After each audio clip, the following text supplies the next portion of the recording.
and welcome to business class. We've got our special guest tonight, Chantal Gerardy, who's a Facebook strategist, lady that I've known for a few years. And actually, you've got the Tina talk tomorrow. I think I was at the first one that you did that Annette and Lauren organised. So, you know, we've sort of known each other for a couple of years. She was going to speak at one of my events, a professional speaker development summit earlier in the year.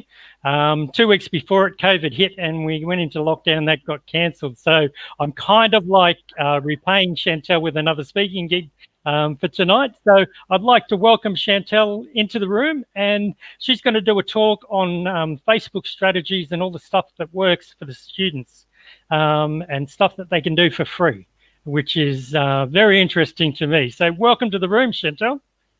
Hey, Brett, thanks so much for having me. All right.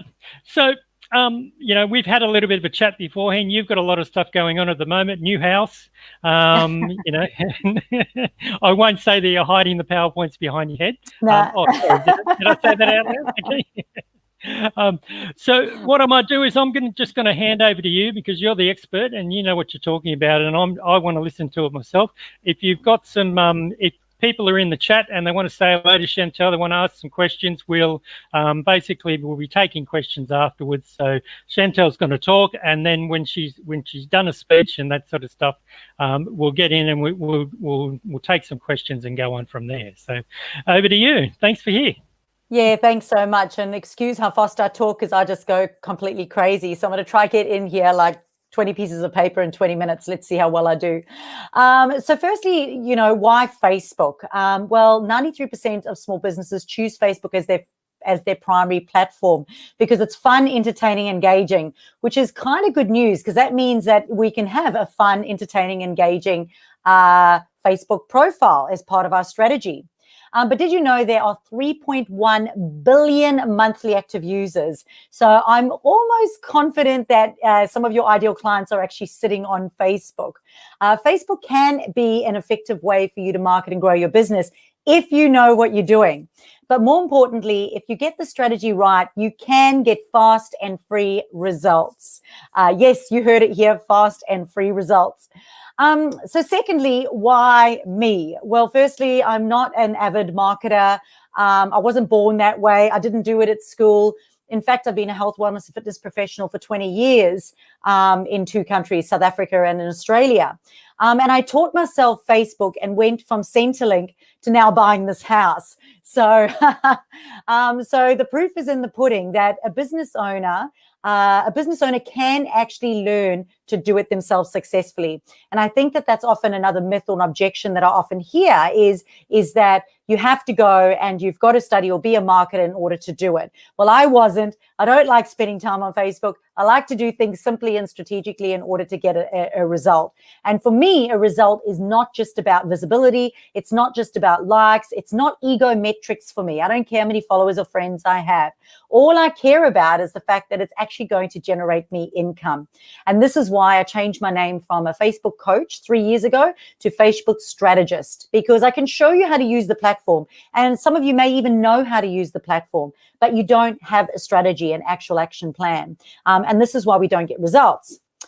So Facebook is a ginormous platform full of huge and amazing things. And the good news is that you do not have to do everything in order to get a result. You only need to do what you need to do for your business and for your ideal client. And that doesn't mean everything. It doesn't mean if somebody else has a public group and a private group and then sends them from public to private and has an event and does this and then a challenge and a group you don't need to do what everyone else is doing. You just need to do what's right for you and what's actually going to get you income. So firstly, you've got your personal profile, and with your personal profile, you've got one email address and one password. Do not lose it. And you're allowed one personal profile. And that personal profile is private unless you make it public. And because it's your personal profile that goes around Facebook, your personal brand is super important. And I will talk a bit about that a little bit later when I talk about the fundamentals. The second part of that is that you can then have multiple business pages. And it's important to understand the names or what everything is called, because they all have different purposes, and you can use them all differently or strategically in your business. Business pages are public, and you can have unlimited amount of them, and you can set them up to integrate with your website with a call to action button. You can have reviews in there. You can have your services or shop set up, and that is your business page. You then have Facebook groups, which are communities, and those communities can be private, they can be public, they can be secret.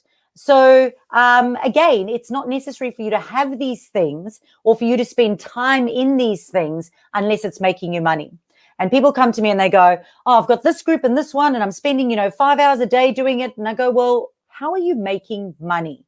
And to me, that is the most important part. How are you actually money? Because time is money. All right, so these are the 8 fundamentals of Facebook. And I always say to everyone, unless you get these 8 fundamentals right, your Facebook strategy just won't work. And it certainly will not work on advertising either. You cannot go and put money on Facebook ads if your Facebook foundation isn't solid. And these are the 8 fundamentals. So number 1 is you have to know who you are, because as I spoke about earlier, it's about your personal branding. It's about getting people to know, like, and trust you, and people choose you over everyone else. If they invest in you, they like you, they choose you. So it's really important for you to come to terms with what your personal branding is going to be and how public or private you're going to be, and that you understand your privacy settings. And that might just be the South African in me, but you need to know how to resolve conflict, to block people, to stop people, because the more visible you are and the more you start to generate interest and the more you start to put yourself out there, you do need to know how to deal with conflict that may happen. So number 2 is you need to understand who your ideal client is. Now, a lot of people just skim over this part, or they don't delve deep enough into it. But if you do not know who your ideal client is, you do not know how to talk to them. You don't know what their pain is, and you don't know what language to use to show them that you can solve their problem. So it's incredibly important that you can connect with them and show them that you understand them so that they can trust you and believe in you and can choose you over someone else. So that is know your ideal client and intimately. So number 3 is stalk your competitors. Now, if you were a business owner or if you worked in a company or another business, this is something that they would do. And so many small business owners just don't value this enough. But if you do not do anything else today besides this one thing, please go and do a competitors analysis. So at least 3 competitor analysis, looking at their offer, looking at the customer journey, the language, when they post, the type of engagement they get, the reviews that they get, their Facebook banner, their branding, their messaging. It's super important that you go and do this competitors analysis. And it's not so that you can go and copy them. It's so that you can differentiate yourself from them and bring your points of differences to the forefront, which we'll talk more about later. So number 4 is branding. And when we talk about branding, we talk about a couple of things. We talk about your personal branding, which we touched on earlier. The next one is your business branding. Now, this relates to your colors, your fonts, because you want consistency, because there's thousands and thousands of, images coming past your eyes every single day. So you want to make sure that there is consistency in your branding, and that's colors and fonts. But more importantly, what you want consistency in is your key messaging. And these are the words that come out of your mouth. It's very important that the messaging that comes out of your mouth is going to resonate with your prospect to get a yes. So number 5 is to have a strategy. So one of my favorite S words is strategy. So what is your overall intention? A lot of people just go and they spit all over social media hoping that something's going to stick. But instead, what I ask you to do is look at what is your intention? Is it to get visibility? Is it to make sales? Is it to get clients?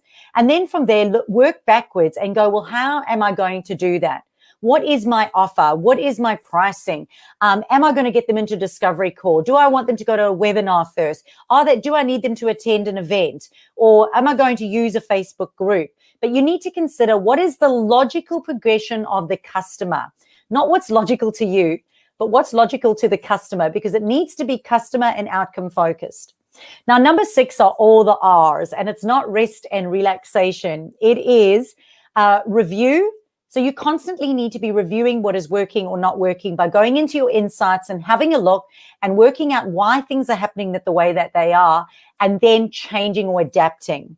Number 2 is respond. So many people go and they dump and they run instead of going back to make sure that they actually respond to people who are engaging. That is the way that relationships happen. That is the way that communication happens. And it's almost rude if you don't do that.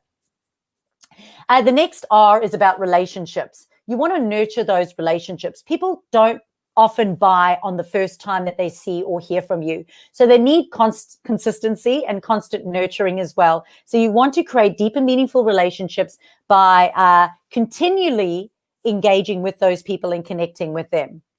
The next one is referrals. You've got to know how to recognize referrals, but also give referrals online because that's how business happens on Facebook.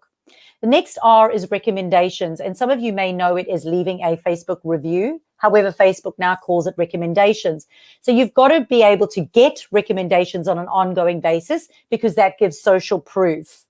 And the last R is reputation. You want to make sure that you can maintain a good reputation online and that you know how to resolve conflict should it happen. Now, number 7 of the fundamentals is get them the hell off Facebook. So Facebook is a vehicle. You need to create a business off of Facebook. If Facebook was to go down, what is your plan? Do you have everyone's email addresses? Do you have the ability to be able to contact them? So part of that strategy is to be able to get an email address and to get them off Facebook and as quickly as possible. The longer you communicate to them on Facebook, the more likely they are to get cold or to go stalking elsewhere. And number 8 is have a professional personal profile, because as I spoke about earlier, it's your little personal profile that is engaging on Facebook. Even in Facebook groups, only some groups allow for pages to interact, whereas most actually allow your personal profile. So you need to know what is public or what is private and what strangers can actually see on Facebook, because you are going to get stalked and you're also going to stalk. All right, so the next thing I want to talk about is the algorithm, the poor little algorithm, because everyone says that's the algorithm, it doesn't work, you don't get organic results or free results because of the algorithm. But if you understand how the algorithm works, it's quite easy to outsmart it.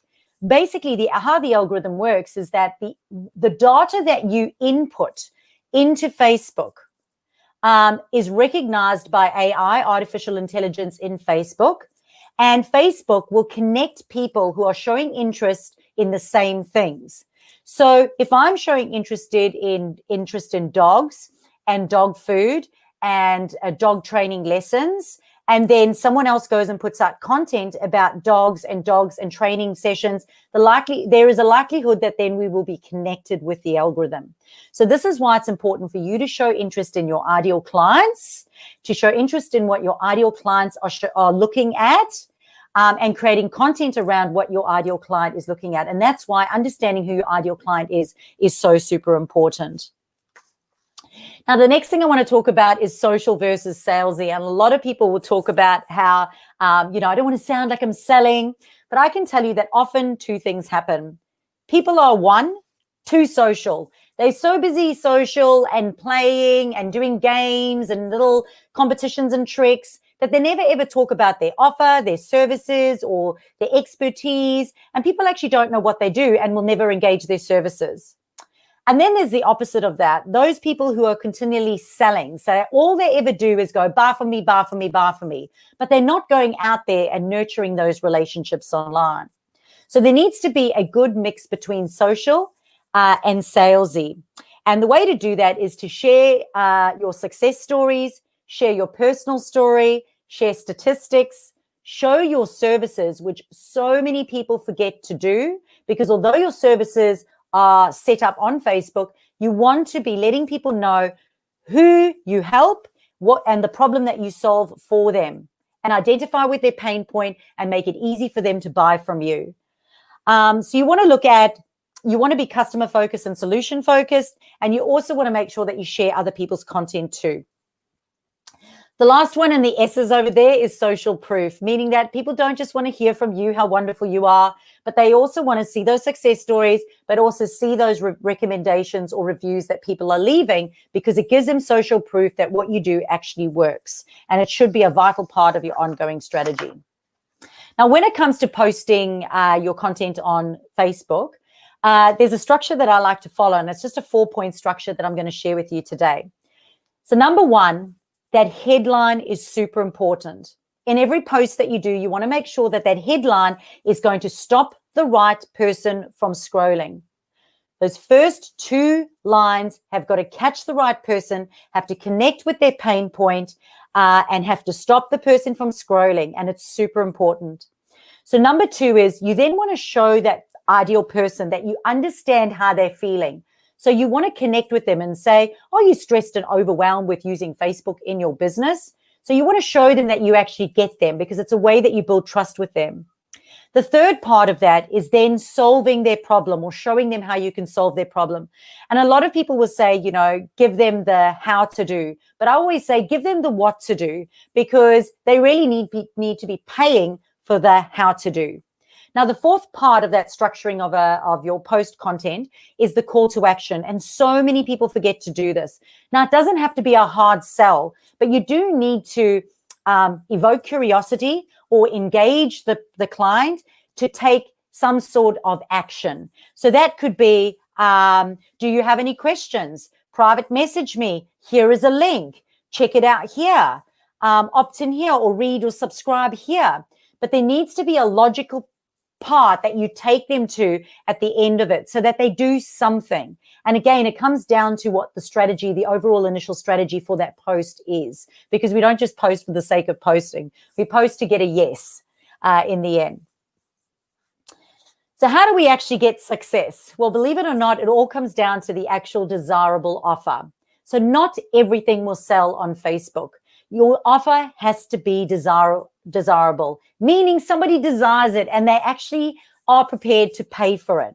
So many people overlook coming up with a customer-focused or results-orientated, desirable offer that they've spent time putting together that would make it very difficult for the prospect to say no to. You want a desirable offer that someone is prepared to pay for because it solves their problem and it's causing them distress or disease. Then you need to go onto Facebook and you need to find where those people are, because a lot of people think that they're just going to jump onto the Facebook page and rely on the Facebook algorithm. But really, there's 2 parts to it. One is having that page and getting the right people on there and having that professional presence. So if somebody stalked you, that it would be a credible profile. But the second part is then going onto Facebook and putting yourself in front of those people by using Facebook groups, doing webinar, running a competition, doing joint ventures, networking, which needs to be part of your ongoing strategy.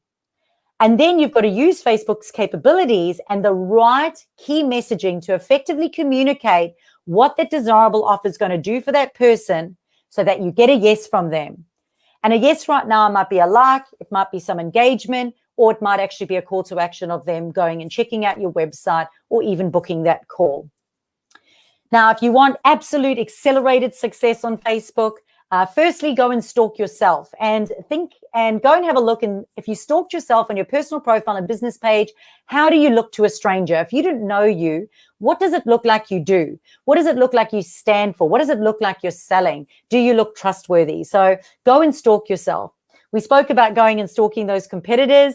You want to stalk your previous clients, and you want to also stalk your prospective clients as well. Number 2 in accelerated success would be having a brain dump of income producing opportunities. And this is incredibly important for if you're wanting to actually make money on Facebook. So going and having a look at what are your income producing opportunities? What desirable offers do you have? What opt-ins do you have? What giveaways? What programs?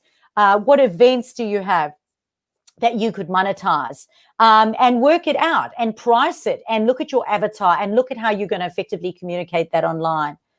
And your third one then is to actually monetize it. So go and monetize it, map out the deliverables of the program, make sure that you can visually present it as well as effectively communicate it, so you can then go onto Facebook and put it in front of your ideal client. And number 4 is go forth and get them with your strategy, meaning that you can get paying clients effectively if you have that desirable offer, you know who you're talking to, you understand the full capabilities of Facebook, and you have that income producing strategy. So skills, strategy is what I normally say, skills, strategy, and a couple of C's I'm going to throw in: clarity, competence, confidence. So hopefully that has been like 20 minutes of 20 pages. And if you have any questions, I'd be keen to hear them.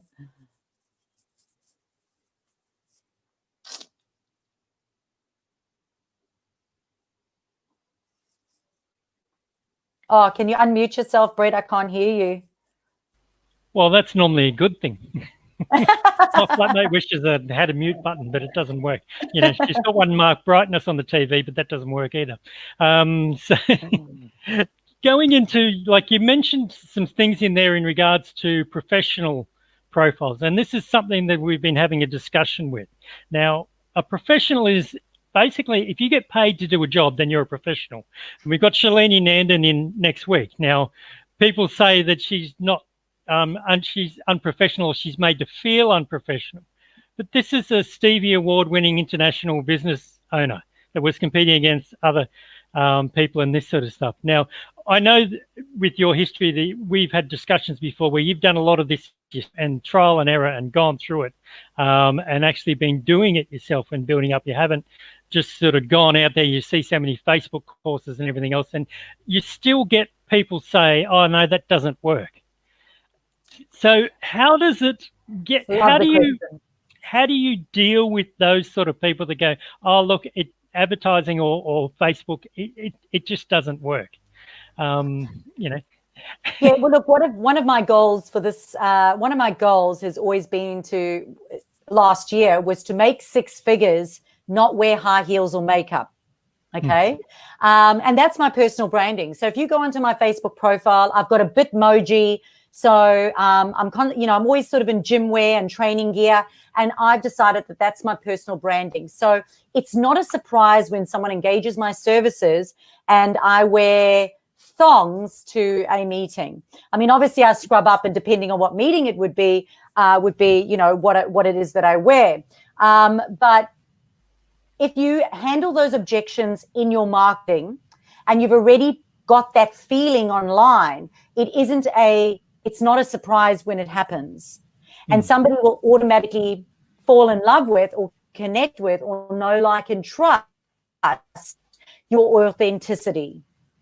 And it will resonate, not with everyone, but that's okay. But if you are sharing your expertise and you're sharing social proof and people are seeing the results that you're getting, I don't think that matters so much anymore.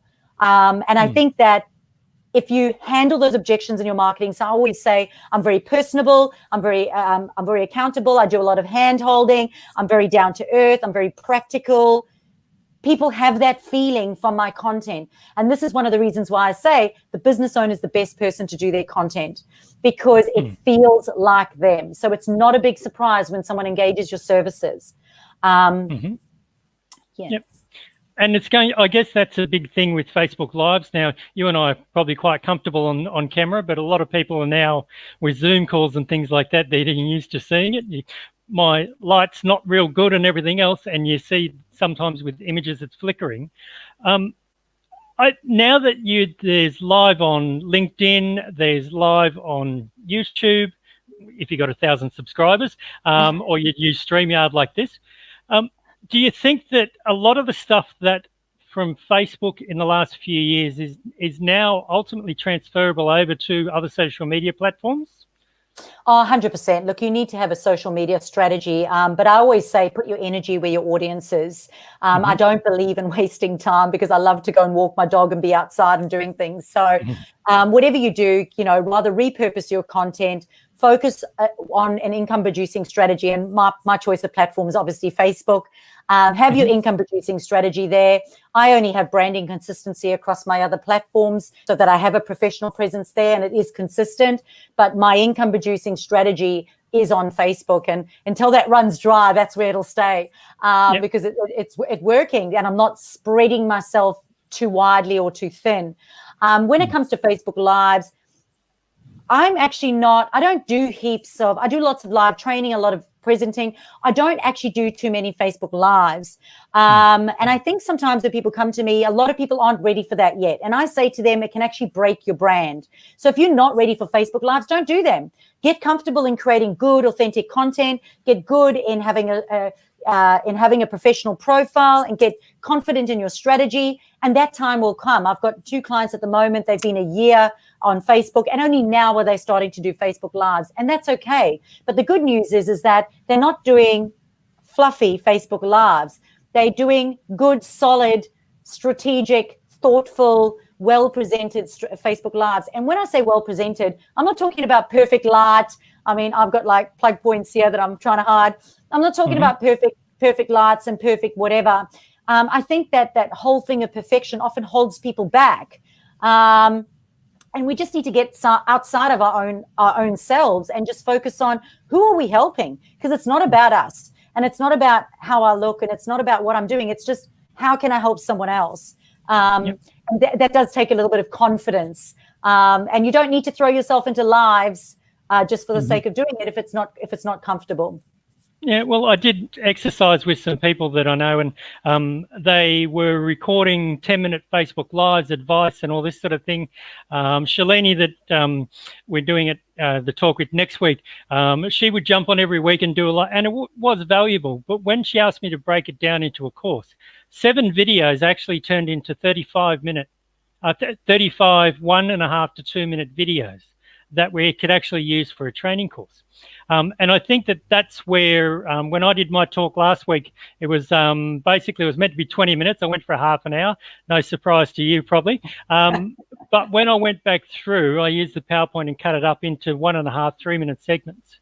Now, this is where I'm seeing that the expectation is, in a lot of cases, seems to be to give away too much information, and people just don't want it. And I'm now saying to the students, when they're doing a PowerPoint presentation, I'm actually getting them to take information out. They're putting too much in.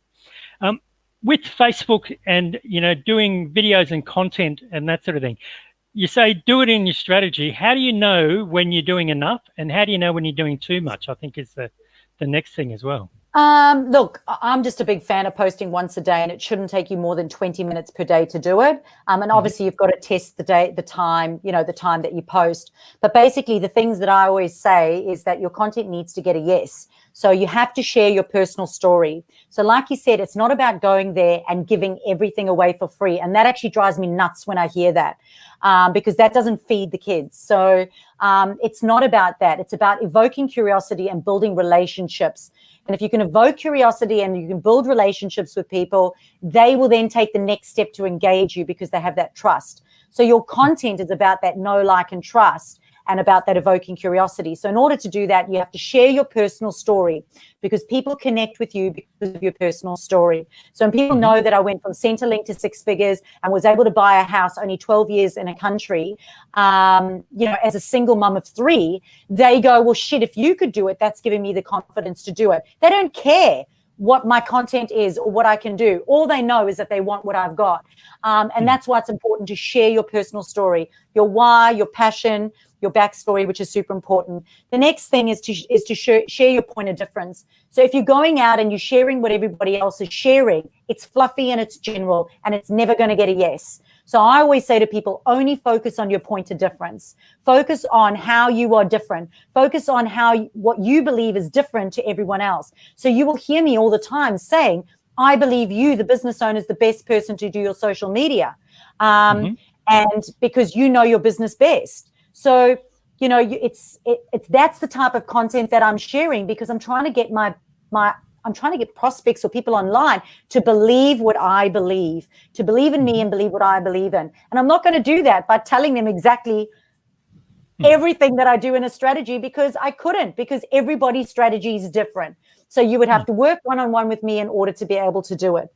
The next one is sharing your expertise, problem solving, social proof, which you spoke about earlier, success stories. They are all going to give people the confidence to sign up with you or choose you. Yep. So we just got a question in regard to, like, you post every day. Do you think on Facebook, is it like Instagram's very visual? Do you think like image and text? I tend to do a lot of videos because I'm looking at the retention, and I've got a little bit of a formula, but that's only in certain cases where I'm looking at actually converting it. It's got to go to a website that's going to convert. So is there a difference between, I guess, when do you post an image, or when do you post a video, or is that just all down to your strategy, I guess? Well, it is down to your strategy and it's down to your ideal client. And it's up to the business owner as well as what's comfortable with them. So I'm all about giving a business owner something that they're comfortable with. Like I said, there's extroverts, introverts, some people that are comfortable creating videos, others that are not. Some are better at writing content. So we'd rather repurpose that. So I'm a big believer in the business owner has to enjoy it. I'm a big believer in that. You have to get a yes from your ideal client. So the ideal client's really important. It's what they're like, not what you like. And the third part of that is that some people like it completely structured. Half my clients love routine structure. They'll schedule for a whole week in advance. Some of them are a month in advance. Some of them do quarterly plans. They'll template it out. Then there's other people like me who I don't feel organic doing that. I don't feel real and genuine doing that. So I do it during the day when I get an aha moment and I'll go, damn, that's good, son. And I'll post that. And because I feel like it's more relevant and it's more organic and it feels good and it comes to me so quickly and I'll do that. So I've got probably 50-50. And again, it comes down to the business owner, what works for them, but also what works for the ideal client. And then how are you going to repurpose it? So for Instagram, like I probably post 2 to 3 times a day on Facebook. It's been pretty bad in the last 3 weeks since I've been moving. But I think on Instagram, I only do 3 times per week. LinkedIn, I think I do 3 times per week. And Google My Business, I do once per week. And that's what I do for my strategy. So go copy it if you like. But that's what I do. And it's just so that I have branding consistency on the other platforms. Yep. It's something you mentioned, scheduling and things like that. Now, I've had some other marketing people say, it affects your reach or using the scheduling apps. My opinion is that what affects your reach is not doing posts. Does it really matter? I like to use the example of fresh vegetables versus frozen vegetables, or fresh vegetables, organic vegetables, and tin vegetables. It's like the next best thing. So a lot of people will schedule, and I think it's important. I like to go and schedule in Anzac Day, Father's Day, Mother's Day, and I've got a content workshop which is coming up in December. But you can go template that and get a VA too, because those are just ones that you want to post on there. You don't really care if they get too much or they don't get too much. But the stuff that's really important, I'm going to spend a lot more time on and make sure that I do it strategically. But yes, there is a whole bunch of stuff that you can do, and we might do it quarterly or half yearly. Like I said, Anzac Day, Christmas, Valentine's Day, and just go schedule template and put that out. I guess it's something that's, again, you mentioned assistance, and every business owner, I say to them that don't give away what you love, because then it becomes a competition. So how do you decide what to delegate to your virtual assistant? You said that the content should be coming from the business owner.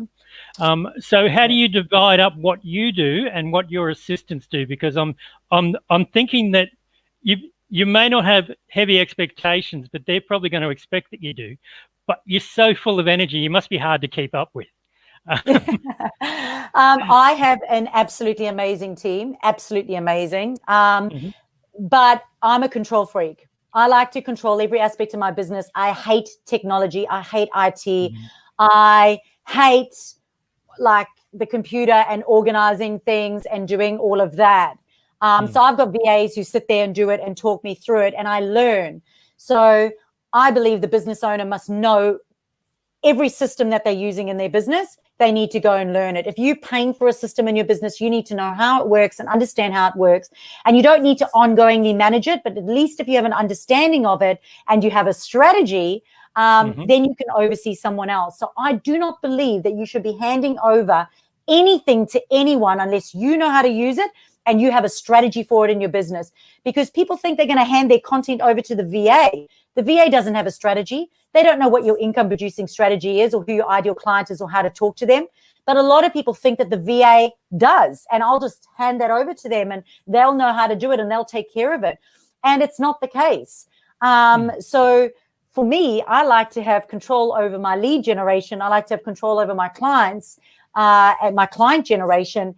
And only when I understand something and I have a strategy do I then bring someone on to manage it. But guess what? I can manage them managing it because I understand it. And although I don't like doing it, I can sit there, for example, we have Active Campaign. I can sit there and go, right, I want this email and it's got to go here and it's got to go there. And if I left it up to the VA, they'd probably just send it to everyone. They wouldn't do it targeted. So I understand that and I can check them. And I can tell you now that that's also stopped me from wasting lots of money, because I brought on an expert at the beginning of this year to manage my Active Campaign for me. And they were an expert. And I'd spent the year before learning how to use it. And I knew more than this person learned when she came on board, and I was paying her, $800 a month. So I went, whoa, hold on a sec. I was able to say, sorry, you're the wrong person. I know more than you. That's ridiculous. And we don't know what we don't know. Yeah, they know the program, but not the strategy or how to use it, I think is what it is. So, yeah, I mean, Pip would love every time you mention systems, because she said, so if you see her at the thing tomorrow, she's winning awards and all this sort of stuff. But this is where a lot of business owners, I say to them, what do you love doing? And I get crickets.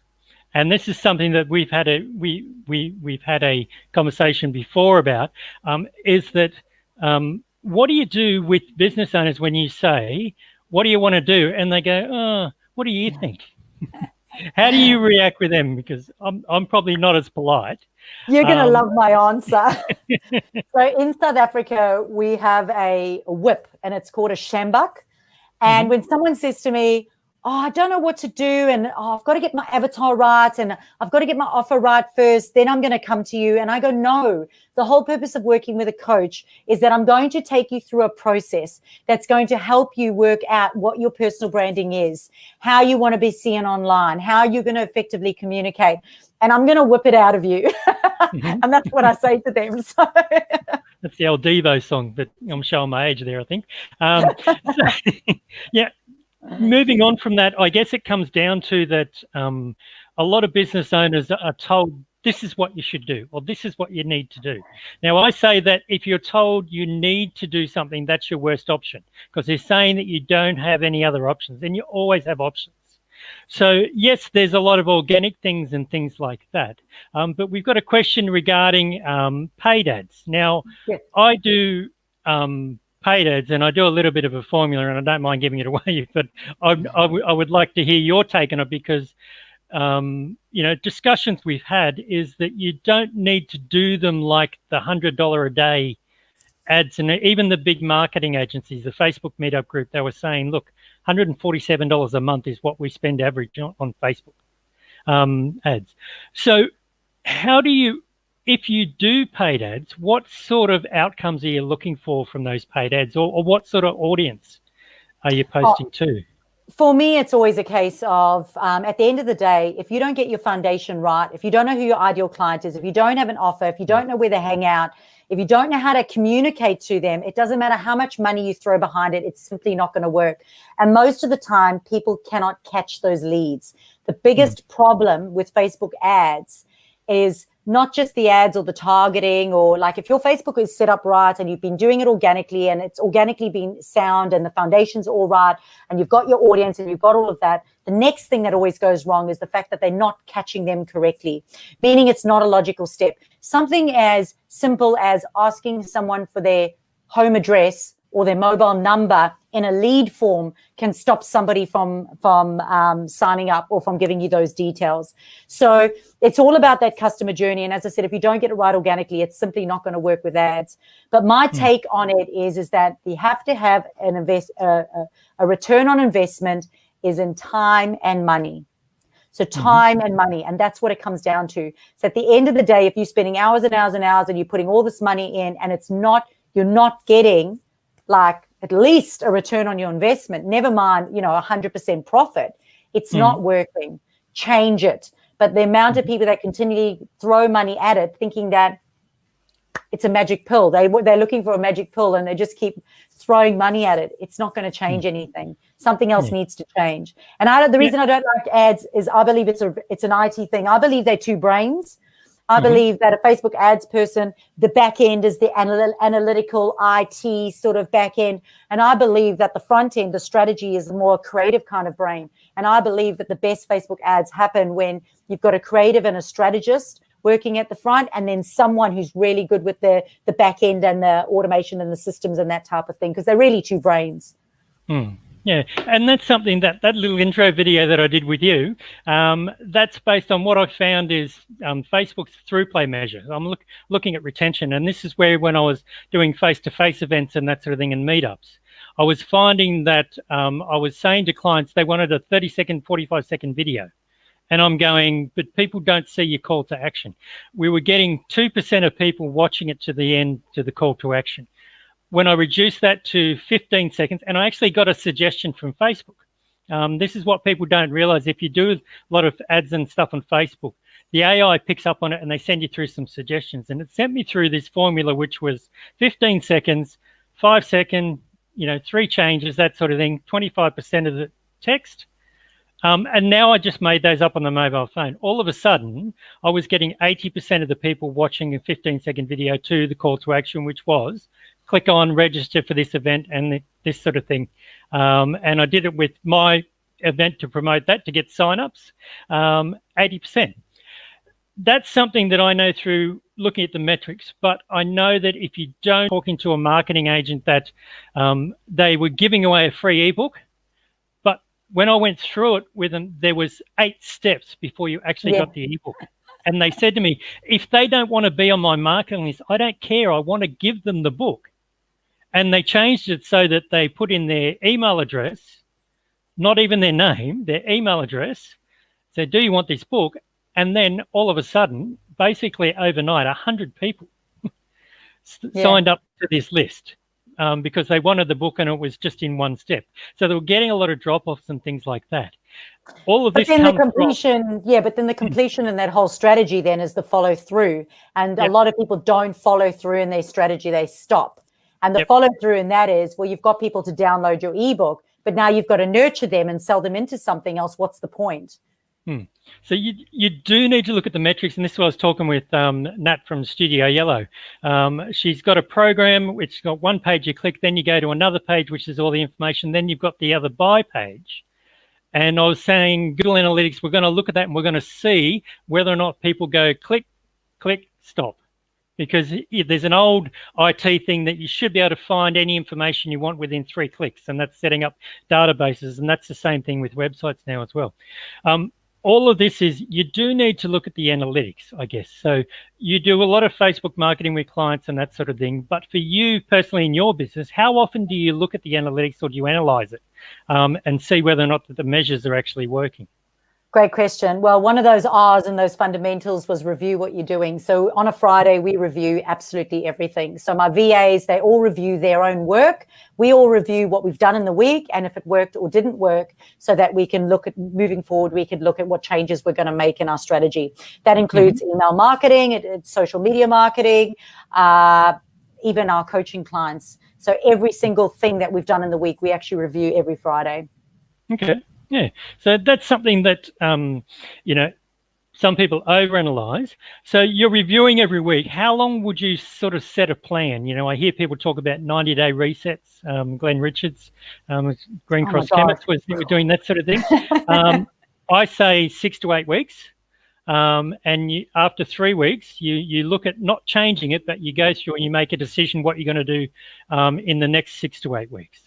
We kind of do that quarterly. So we have a quarterly sort of bigger plan, but we review weekly. So if we see something isn't working, or say, for example, our times have changed for the week and some of our content didn't kind of work at those times, then we'll just adapt it for the next week and review it then and make those changes. So I 100% agree with you. We don't do massive changes. I think what a lot of people do is that they freak out and they just go and they completely change everything, and they do it all the time. My absolute worst thing in the world is rebranding. When someone tells me they're rebranding again, I'm like, and this is why one of my favorite F words is follow through. Follow through, and along the way you tweak things, but you don't fully just change everything. You just constantly review it and tweak. Yeah, I've got another F word that I use that's followed by it. And this is what I say, look, 6 to 8 weeks, and it's like, well, yes, it is because I'm lazy, but when I get people that they're constantly changing it and everything else, I say if you're running an ad on Facebook, it generally takes 3 to 4 days before Facebook works out who is interested in it from their metrics. They see a lot of the metrics that you don't do. But I guess it comes down to like conversion, and we've got a question regarding groups, and this is one that I get all the time. And they say, I've got this group and I'm trying to build it and that sort of thing. But they're worried because they haven't got 100 people, but they're not engaging those people that they've got. So the question is, it doesn't have much of a following yet. Should I create a group, closed group, for people to join? I'm thinking that it could be just me and another person for a long time. I love this question. I've got some groups that are set up that there's still only 6 people. Yeah, and it's probably Sally Eberhardt and a couple of other people, and Shalini that join up. I think it's a waste of effing time and money, personally, when it comes to groups. Awesome. It comes down to the strategy. Go and grow your page. Go and grow your page. Have a page growth strategy, or else all you're going to do is have a group. You can have half people in a group, half people in a page, and it drives me nuts when I see that, because you've doubled your work. Focus on growing your page, having good content, do those fundamentals that I spoke about earlier, have a desirable offer, go out and find your ideal client and put yourself in front of them, and rather use groups strategically in your business. I'm all about monetizing my Facebook groups. So only when people pay me do I put them in a group. So people will buy my 14-day program, and then I'll put them into a Facebook group, and then I will look after them. And guess what? They will show up every day because they paid me and they want to be there. Same with my mastermind group. Yeah, so my mastermind group is every single week, and people pitch up because they're paying me to be in that group. And one of my other fundamentals is get them to Hello Facebook. So you have to have the email address, because if Facebook closes, and what I'm predicting is they're going to monetize Facebook groups. But if Facebook closes, or they do monetize Facebook groups, and you don't think it's going to be beneficial, well, you need to have people's email addresses, or else your business is lost. Yep. And you can download the Facebook page too, and I might put some instructions up in the chat, that sort of thing there too. But that's where I found when people don't realize how much content they actually put up and how many words that they post. I did an exercise a couple of years ago where I clicked on my activity feed and I dropped and dragged, and I actually copied the last 2 months of my Facebook, and there was 90,000 words that I'd posted or read on Facebook in 2 months. That's about 3 books I could have written. I was actually researching for a book called Digital Diarrhea. It was about producing content with substance. But these are the sort of things where when people are talking about, I want to build a website, the biggest issue I got is I was saying, well, can you send me the content? If you send me the content, it's basically a 4-hour job. But it takes a month to get content out of them and all that sort of stuff. So this is where it comes into when you're doing something with Facebook, you're getting them off Facebook and stuff like that. What can you leverage that content that you're creating, all those posts and that sort of thing, or do you actually use it to leverage it into what people are interested in and test that, and then it would go into an email or something like that sort of thing? Is that 100%? So I do things. Well, I'm a talker, if you haven't realized. So I actually talk all my blogs. So if you go onto my website, you will see we've got over 50 blogs. So I think over 50 blogs, I probably do 2 to 3 per week. People think I'm writing them, but I'm not. I'm actually talking them. So I will create content on things that people are struggling with. When somebody says that they're struggling with it, I'll create a Zoom. I'll bring people on. I'll do a live training. That all gets transcribed into content, which then goes onto my website, goes into blogs, which then goes out into my newsletter as well, and gets broken down into social media posts. So I talk all my content, which is my Pete's way. Well, you probably talk as fast as me. I got asked to do a 10-minute video, and they said they were going to convert it into a blog for me, and it was 2,200 words, and they went, "Can you talk slower?" So there's things like that we sort of done. I've had a great chat, and we could probably chat all night, but I do have to let you go because I'm assuming that you're probably going to have to get up early in the morning to get up to the expo and everything. Yeah. And you got to go on stage. So unless you got Susie Dent in your corner to do your makeup, I'm assuming that no makeup here. But thanks for the chat. Just if you do have any questions, put it in there. If you're watching the replay, go back and put up your questions and that sort of thing. We'll go through it. We do tend to timestamp. So there's some stuff like that we can do for you as well. That's another part of leveraging that, I'm trying to teach the students to do, actually using the content to do that sort of thing. And when you timestamp, then you go through and you can break it up into smaller videos and stuff like that. So if you've got some, if there's some people out there in the audience, I know that you do training, and not just training, coaching, like it says, strategy, and create, but actually getting them to do it. So tell us a little bit about your program where you actually, because I think it's too cheap. I'm going to be honest, it is way too cheap. Yeah. But so that's a whole nother conversation. But I know that it works, and that's the reason why you do it. But I just and people say to me, "Oh yeah, but I won't sign up for that program." That's why I think it's too cheap, because people will pay, $5,000 for the same stuff. I want to promote this program because it's something that's affordable for the students and they could sign up. Yeah. 100%. So here's the thing, okay? I was on Centrelink for probably 5 or 6 years. Single, left my husband, didn't know anybody, started my business, had absolutely nothing. So many people on the Gold Coast remember when I was crying and absolutely stuck and struggling to survive.